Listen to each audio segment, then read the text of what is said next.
اعوذ باللہ من الشیطان الرجیم، بسم اللہ الرحمن الرحیم۔ قرآن کے سلسلے میں آج اپنے ایک اسٹوڈنٹ سے بات کر رہا تھا ریسٹورنٹ میں۔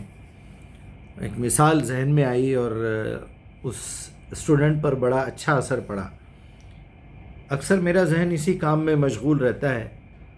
امید کرتا ہوں آپ سب بھی اس تھاٹ کو، اس ذمہ داری کو ہر مسلمان محسوس کرے اور ہر مسلمان کو اس بات کی ترغیب دلائے کہ دیکھو، تمہاری بنیادی ذمہ داری قرآن کی دعوت ہے۔ قرآن کی دعوت ہی اصل عبادت ہے۔ الدعاء هو العبادہ، دعوت دینا ہی اصل عبادت ہے۔ الدعاء مخ العبادہ، دعوت دینا عبادت کا مغز ہے۔ جب آپ دعوت دینا شروع کرتے ہیں تو سب سے پہلے آئینے کے سامنے آپ ہوتے ہیں۔ جب آپ قرآن سیکھتے ہیں، اللہ اپنے رسول کو جو دعوت بھیج رہا ہے، رسول ہم تک پہنچا رہے ہیں، وہ کتاب آپ کو دعوت دیتی ہے، آپ کو ہدایت دیتی ہے کہ یہ ہے وہ سیدھا راستہ جو جنت تک جاتا ہے۔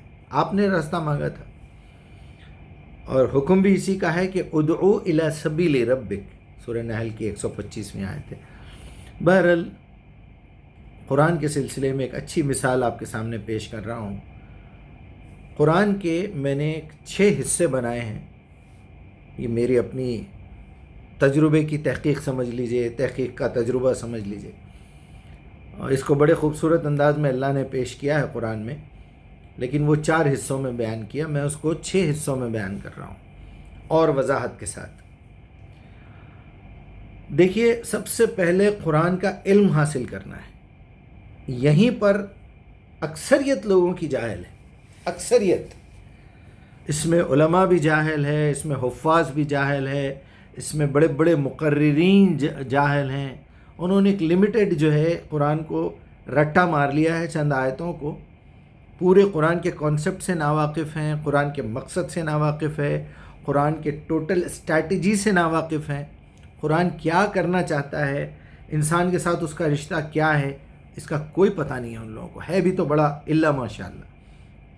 میں بڑی بات کر رہا ہوں، اللہ معاف کرے، لیکن جب آپ کو پتہ چلے گا، جب آپ فیلڈ میں اتریں گے، قرآن کی دعوت دیں گے، تو آپ کو پتہ چل جائے گا۔ قرآن سے جاہل ہے ہم لوگ، قرآن سے جاہل ہے۔ بڑے سے بڑا مدرسے کا فارغ آدمی، بڑے سے بڑا مترجم بھی کئی جگہوں پہ جہالت کا ثبوت دے چکا ہے۔ بڑے سے بڑا مفسر بھی جو ہے اس میں غلطیاں کر چکا ہے۔